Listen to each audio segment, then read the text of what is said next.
গুম খুনের ৩ মামলায় সাবেক বর্তমান ১৫ সেনা কর্মকর্তাকে গ্রেফতার দেখিয়ে কারাগারে পাঠালেন ট্রাইব্যুনাল। এই বিষয়ে ব্রিফিং চলছে, সরাসরি যাচ্ছি সেখানে। তৃতীয় মামলাটি ছিল রামপুরায় 18 এবং 19 জুলাই 2024 সালে গুলি করে, বিশেষ করে ওইখানে কিছু বিজিবি সদস্য যারা গুলি করে আন্দোলনকারীদের হত্যা করেছিলেন, মোট 28 জনকে হত্যার অভিযোগে ওই অভিযোগটি করা হয়েছিল। সেই মামলাটিতেও আসামিদেরকে কারাগারে প্রেরণের নির্দেশ দেওয়া হয়েছে এবং পরবর্তী তারিখ নির্ধারণ করা হয়েছে 5ই নভেম্বর। এবং সেই মামলাতেও যা পলাতক আছেন, 2 জন পলাতক আছেন 4 জন আসামির মধ্যে, সেই 2 জনের বিরুদ্ধে পত্রিকায় বিজ্ঞপ্তি প্রকাশের জন্য নির্দেশ দেওয়া হয়েছে। আগামী 5ই নভেম্বর পরবর্তী তারিখ নির্ধারণ করা হয়েছে। আজকে যাদেরকে উপস্থিত করা হয়েছিল তাদেরকে গ্রেপ্তারের ব্যাপারে, বিচারদের সোপর্দ করার ব্যাপারে আইনশৃঙ্খলা রক্ষাকারী বাহিনী যেমন কাজ করেছেন, তেমনিভাবে বাংলাদেশের সার্বভৌমত্বের রক্ষক হিসাবে আমরা যাদেরকে মনে করি বাংলাদেশ সেনাবাহিনী, তারা এই আদালতের প্রক্রিয়াকে সাহায্য করেছেন। তারা ঘোষণা দিয়েছিলেন যে ল অফ দি ল্যান্ডের প্রতি তারা শ্রদ্ধাশীল থাকবেন, বিচার প্রক্রিয়ার প্রতি তাদের সমস্ত সমর্থন থাকবে। তারা সেই সমর্থন আমাদেরকে দিয়েছেন, আইনশৃঙ্খলা রক্ষাকারী বাহিনীকে দিয়েছেন। এই আসামিদেরকে গ্রেপ্তার করে আদালতে হাজির করার ব্যাপারে তারা সম্পূর্ণ সহযোগিতা করেছেন। এটা আইনশৃঙ্খলা রক্ষাকারী বাহিনীর মাধ্যমে আমরা জানতে পেরেছি। সুতরাং দেশপ্রেমিক সেনাবাহিনীর ব্যাপারে যে সমস্ত অপপ্রচার যারা করেন তাদেরকে আমরা বলবো অপপ্রচার করবেন না। ল অফ দি ল্যান্ড এবং বিচার প্রক্রিয়া একটা রাষ্ট্রের সভ্যতার মাপকাঠি নির্ধারণ করে। একটা রাষ্ট্র কতটা ফাংশনাল আছে সেটা নির্ধারিত হয় সেই রাষ্ট্রের জুডিশিয়ারি কতটা স্মুথলি ফাংশন করে। সুতরাং রাষ্ট্রের বাহিনীগুলো আমাদের এই বিচার প্রক্রিয়াকে সমর্থন করা, তাকে স্মুথলি পরিচালনার ব্যাপারে যেটা করেছেন, এটা প্রসিকিউশনের পক্ষ থেকে আমরা সবাইকে, যারা এই প্রক্রিয়াকে সাহায্য করছেন তাদের সবার প্রতি আমাদের কৃতজ্ঞতা জানাচ্ছি। তারা যেমন জুলাই আগস্টে নিরস্ত্র ছাত্র জনতার উপরে যে পরিচালিত হত্যাযজ্ঞের সময় তারা যেমন রুখে দাঁড়িয়েছিলেন বা মাঝখানে ভূমিকা পালন করেছিলেন, যেটা জাতি স্মরণ করে, একইভাবে এই যে বিচার প্রক্রিয়া, গুমের বিচার প্রক্রিয়ার ক্ষেত্রেও তারা তাদের সহযোগিতা করছেন, আইনের প্রতি তাদের শ্রদ্ধা দেখিয়েছেন। এটাও আমরা এই আজকের এই সময়ে আমরা উল্লেখ করতে চাই। এই পর্যন্ত আজকের আমাদের বক্তব্য ছিল। Thank you. ওনাদেরকে আইনশৃঙ্খলা রক্ষাকারী বাহিনী গ্রেপ্তার করে আজকে আদালতে উপস্থিত করেছিল।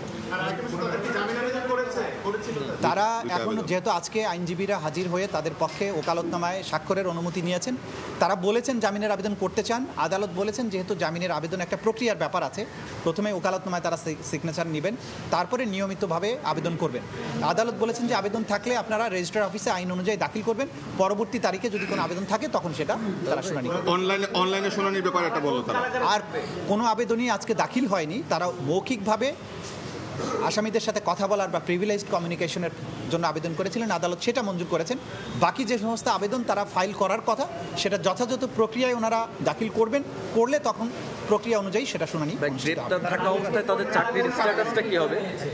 আইন অনুযায়ী তাদের স্ট্যাটাস নির্ধারিত হবে। আপনারা জানেন যে আন্তর্জাতিক অপরাধ ট্রাইব্যুনালের আইন সর্বশেষ সংশোধিত হয়ে সর্বশেষ যে পর্যায়ে আছে, সেখানে যেভাবে বলা আছে যে আসামি গ্রেপ্তার হলে তাদের কি স্ট্যাটাস হবে, আইন নির্ধারিত পন্থায় সেটা নির্ধারিত হবে। আমরা আগেও বলেছি এই ব্যাপারে, আজকে নতুন করে কিছু বলতে। অনলাইনে হাজিরা দেওয়ার সুযোগ আছে কি? সেটা আদালত নির্ধারণ করবেন,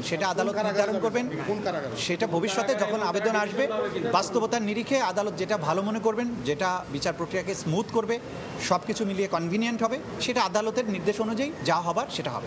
ডিভিশন পাবে কি?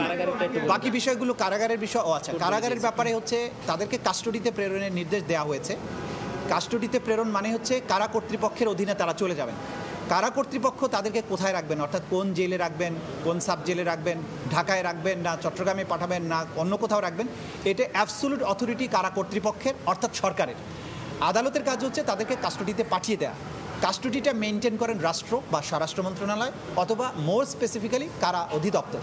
সুতরাং কারা কর্তৃপক্ষ তাদেরকে কোন কারাগারে রাখবেন সেটা তারাই নির্ধারণ করবে। ভাই, একটা বিষয় যে এই বিষয়ে যে সুবিধা সাধারণত কারা কর্তৃপক্ষ কোন আসামিকে কি পদ্ধতিতে আদালতে হাজির করবেন এটা ডিসক্রিপশন অব দি কারা কর্তৃপক্ষ। এই ব্যাপারে আমাদের কিছুই বলার নেই। এইটা দেখেন আইনের মধ্যে যেটা আছে, আমরা সর্বশেষ সংশোধনী অনুযায়ী বলা হয়েছে যখন কারো বিরুদ্ধে বিচার প্রক্রিয়াটা শুরু হয়ে যায়, ফর্মাল চার্জ দাখিল হয়, তখন আসলে তিনি আর সার্ভিসে আছেন বলে গণ্য হবেন। এটাই হচ্ছে আইনের ব্যাখ্যা। Thank you.